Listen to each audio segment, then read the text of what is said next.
Salut. It is play-ins time at BPL, but before we get to that, let's knock these B League games out of the way real quick.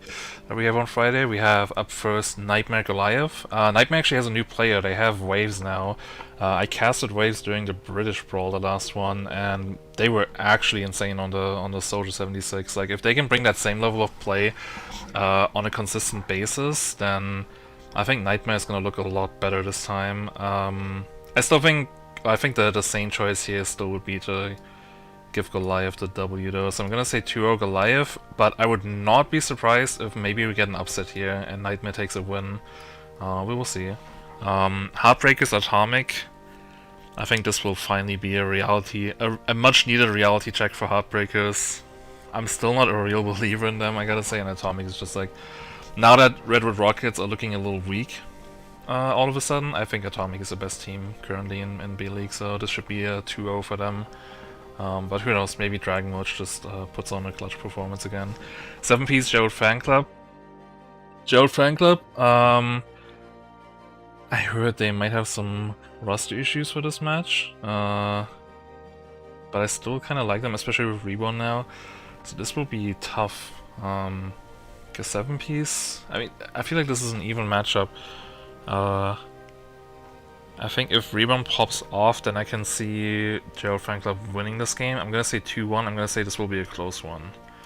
And then our final game, it's gonna be Hayden Overwatch team Redwood Rockets. Redwood Rockets, they're not looking that good right now. I mean, actually they could have won that match against Heartbreakers, it was just an unfortunate disconnect that they had on map 3. So I still think they are the better team in this matchup. And I will say they will win this match, but with the addition of the Gurgler, who was really good in last week's game, I think this should be a close one. I'm gonna say 2-1. So yeah, here's my B-League Preds. Okay, here's the interesting part. A-League Season 3 playoff play-ins. How this works is that we have a first round of games. These 8 teams are gonna battle it out. And the winner of these move on to a second round, which is on Sunday, and these teams that are already in here are gonna pick whoever's left over. So I'm only gonna do these games in this video, and then on Sunday I will make a second quick video to give you my Preds for round 2. As I see, I already made them because I just recorded this and then was like, let me try this again because I was kind of rambling. Fallout should get a easy win over Basalt and Battery. I think Fallout is a good team, and Basalt and Battery is not, so I think their run's gonna end here. 6Ps is gonna win over Galaxy in my opinion. 6Ps kind of in my, I would say, is like one of the most consistent teams this season, in that they start out a little weak, but then like every week they just kind of get it together a little bit more. They're gradually improving, and I think now they're like a pretty good team, and definitely a sneaky contender, I would say, for playoffs, so they should win this over Galaxy, who I believe will have a new player this week, but I don't think it will make much of a difference. E for Momentum, I think this will be close. Momentum should be the favorites here, but I don't want to count out Ether just yet, so I will say this will be close, and I will say Momentum take this 2-1. And then for our last game, we have Admin Aces taking on Monarch. I say this every week, but if Admin Aces actually try, I think they're a really strong team, because just from some of the players that they have Dean, Coconut, Signet on main tank. That is kind of like a pretty sick roster, I'm not gonna lie. And honestly, in my opinion, Admin Aces could be the wild card, no pun intended, for this season's playoffs. They should obviously win over Monarch. I don't think Monarch is that good, so yeah, if Admin Aces are showing up on Saturday, then they should win this game and move on. And yeah, how it works is Vengeance is gonna pick first from these leftover teams, then Zenith, then Slavs, and then Ruination gets whoever's left over, which I predict might just be Admin Aces, because I feel like I can kind of see all of these teams maybe being a little bit scared of Admin Aces. I don't know, I personally do not want to play them, so yeah, we might end up seeing Ruination versus Admin Aces. Alright, let's do B-League power rankings real quick. I'm gonna say there's a shift of power at the top. I think Atomic are now the best team. It's not a... I don't want to make this look like a knee-jerk reaction because I think Red Red Rockets could have won their game against Heartbreakers if they didn't have that disconnect on Havana, but I think right now Atomic look stronger, so if we had this direct confrontation now instead of week 1, which I believe it was, then Atomic would win now, I believe. Goliath at number 3. I think we can keep this. This is good. Heartbreakers 4 seems fair to me. Nightmare. I will move down. We're gonna... Hate Overwatch team, I believe, just switches places. With Gurgler in now, they look stronger. They seem to have rebounded a little bit, so... yeah, you know what? This feels bad to do, but I'm gonna say Nightmare. They did not look hot the last couple games, so I think Gerald Franklup's better than them. With Reborn in. So I think this is a fair assumption for now. Really depends. I want to see how Waves does if they're playing this week. But yeah, I think this is how I would see the power rankings for B-League right now. Okay, A-League power rankings. I am totally gonna use this video to go on a little tangent if you allow me to. Because you know the regular season just ended, so you could just say like, hey, why not just copy the final standings into this to have power rankings? But I don't think it's that easy, because in my opinion, and I've been saying this for a while, I think the regular season format in BPL is kind of flawed. You have 16 teams, so 15 potential opponents, and you only play 5 games. I don't feel like that's enough, in my opinion, because like every time we end the regular season, there's always complaints about Mickey Mouse teams, and like, if you just think about it, like one game alone, if you play one game against an opponent that maybe just has a bad day, or like some roster issues happen, some scheduling issues happen, which we definitely had this season a bunch, like just think about Six Piece Galaxy, or like think about Kawabanga, Solomon Island Slavs.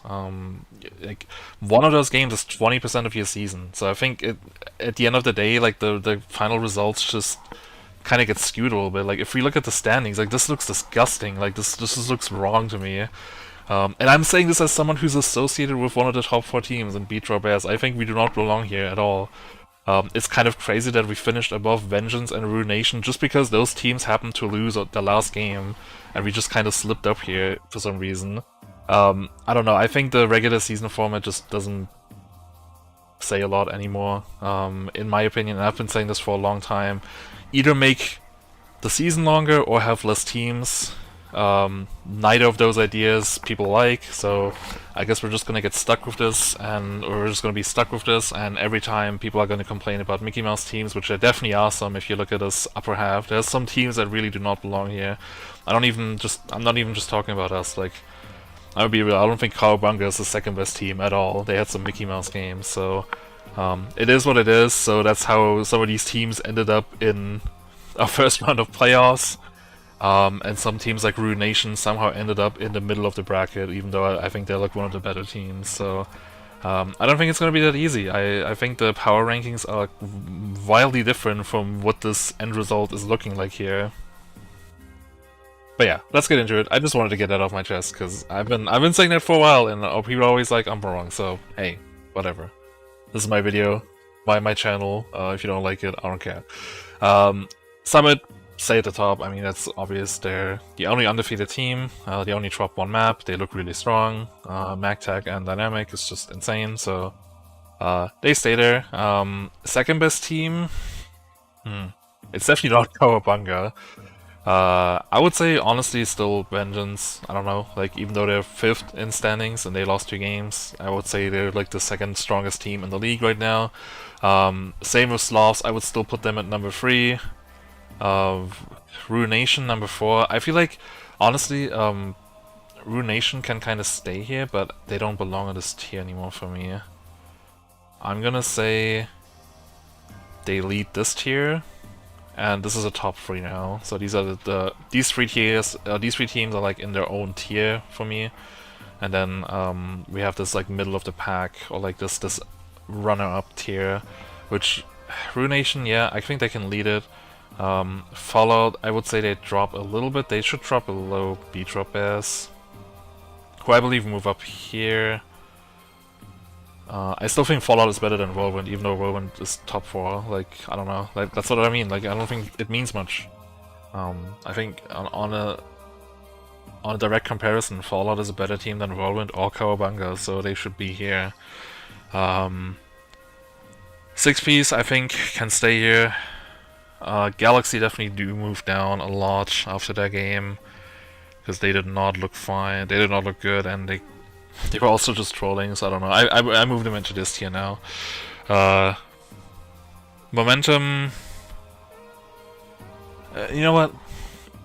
They can also stay here. Actually, no, they won't. I moved them down as well, and I moved Zenith up. That's a trade-off I'm gonna make here. Yeah, I think this is fine. So Summit Vengeance, Slavs is a top 3, and then this run-up tier is Ruination, Beat Best, Fallout, Cowabunga, Whirlwind, 6-piece, Zenith. Then we have this bottom tier, which is Monarch, which should be led by Momentum. Then I think Ether, Monarch Galaxy. I think that's fair. Admin Aces.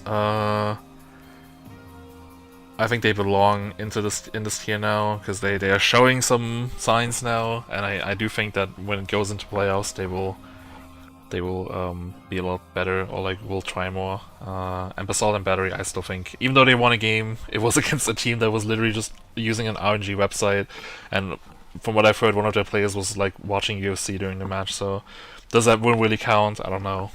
For the statistics, yeah, but I don't know.